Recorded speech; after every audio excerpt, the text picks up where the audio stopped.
दादाजी, अपनी जान लेना कानूनन जुर्म है। आप जीवन भर अध्यापक रहे, यही शिक्षा दी है क्या लोगों को? अब इस उम्र में ये सब हरकत करना आपको अच्छा लगता है? बिल्कुल गलत बात है, इतना बता दे रहे हैं। अब की बार हम आपको समझा के छोड़ दे रहे हैं, दोबारा ऐसी कोई हरकत बर्दाश्त नहीं करेंगे। आपको जेल में डाल देंगे दोनों लोगों को। डीएम साहब, हमको रोकिए मत आप। 40 साल सरकार की सेवा किए, जो वेतन मिला उससे परिवार पाला। रिटायर होने के बाद जो धन मिला उससे बच्चों की शादी, घर वगैरह सब दुरुस्त करवाए। अब सरकार ने पेंशन बंद कर दी है, हम कहाँ जाएं? बच्चे हमारी कुछ देखभाल नहीं कर रहे हैं। ऐसी स्थिति में मर जाना ही बेहतर है। अब तो शरीर में इतनी ताकत भी नहीं है कि कोई काम हम कर सके। हमको रास्ता बताइए कि हम कहाँ जाएं, क्या करें। जीवन भर एक सम्मानजनक जिंदगी जीने के बाद अब बुढ़ापे में जलालत नहीं झेल पाएंगे हम।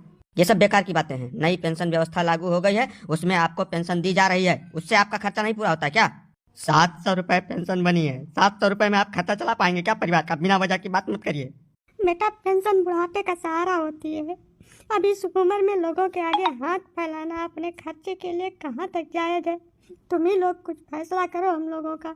अरे तो बाबा, एक मुश्त पैसा मिला होगा ना आपको, उसको संभाल के रखना चाहिए।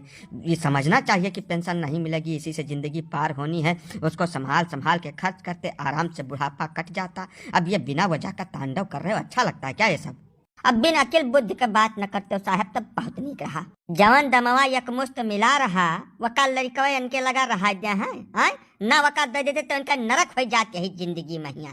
आधुनिक पीढ़ी के आगे केहू चलत है बिना जरूरत के बात पेले धई के। ये सब हम कुछ नहीं जानते, बेसिर पैर की बात मत करिए। जो गलत है वो सभी के लिए गलत है। बुजुर्ग होकर यह काम बिल्कुल शोभा नहीं देता है। दोबारा ऐसा कुछ अगर हमारे संज्ञान में आया तो जेल में डाल देंगे, जिंदगी जेल में बीत जाएगी।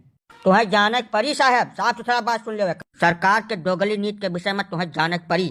दोहरी नीति बिल्कुल बर्दाश्त के बाहर है। मैं बताओ, एक बार तो सांसद विधायक हो जाए तो पूरे जीवन उसको पेंशन मिलती है, बल्कि दोहरी तेहरी पेंशन मिलती है। और जो व्यक्ति आजीवन सरकार की सेवा किया, सरकार में निष्ठा रखा, ईमानदारी और मेहनत से अपना काम किया, उसको बुढ़ापे में भगवान भरोसे छोड़ देंगे आप? क्यों छोड़ देंगे भाई? अगर आप भगवान भरोसे छोड़ने का प्रबंध करेंगे तो ये सब चीजें आपको देखनी पड़ेगी, जाननी पड़ेगी। बाबा जी, आप बुजुर्ग आदमी हैं, मामले को शांत करना सीखिए। आगे में घी डालने का काम कर रहे हैं यार आप। शासन सत्ता की गलत नीतियों पर आपकी निगाह बिल्कुल नहीं जा रही है। हम 2 शब्द बोल दिए तो आग में घी डालने का काम कर रहे हैं। आप ही बताइए, लाखों नौकरी पेशा लोगों को बुढ़ापे में जलालत की जिंदगी जीने पर विवश किया जा रहा है, उस पर आप क्यों नहीं बोल रहे हैं? हम बोल रहे हैं तो हम दोषी हो गए हैं। ये नीति बर्दाश्त के बाहर है। बुजुर्गों को उनका हक मिलना चाहिए। जिसने आजीवन ईमानदारी और निष्ठा से काम किया, उसका प्रतिफल उसको बुढ़ापे में दिया जाना चाहिए। देखिए, ऐसा है, बेसिर पैर की बात करेंगे आप लोग तो हम जेल भिजवा देंगे सभी को, इतना जान लीजिए। ये जो काम इन्होंने करने का प्रयास किया है, दोबारा नहीं होना चाहिए। आप लोगों की जिम्मेदारी बनती है। गजब का जबरदस्ती बतुआ लागे साहब। तो मैंने हर एक जिम्मेदारी निभावे काम खाली नागरिक करे। सरकार और शासन सत्ता के कौनो जिम्मेदारी नहीं बनत अपने नागरिक के प्रति। हाँ बताओ, आप जे जीवन भर टैक्स दिहिस, ईमानदारी से सरकार के सेवा किहिस, हर तरीके से एक जिम्मेदार नागरिक होए के जिम्मेदारी निर्वहन किहिस, तेकरे प्रति सरकार के कौनो उत्तरदायित्व नहीं बनत है। कौनी में तू बतुआ था यार? हाँ, मैंने देखा है जास्ती हमारे सब प्रेम सम्मान से पेश आई थे। एक जिम्मेदार नागरिक हुए फर्ज निभाई थे, तो तू जबरदस्ती करे पुतारू है बैठो। एक काम करो, ले चलो हमें सबका जेल में डाल दियो। कम से कम 2 जून का खाना मिली। यह जबरदस्त महंगाई, बेरोजगारी और बिना पेंशन के जिल्लत भरी जिंदगी जिए से अच्छा है जेल में बैठ कर हमें सब अपन जिंदगी काट दी। ले चलो हम सब चले बाहर। देखी थे कितना बड़ा है तो जेल है और कितना मने जेल में डाला था तू।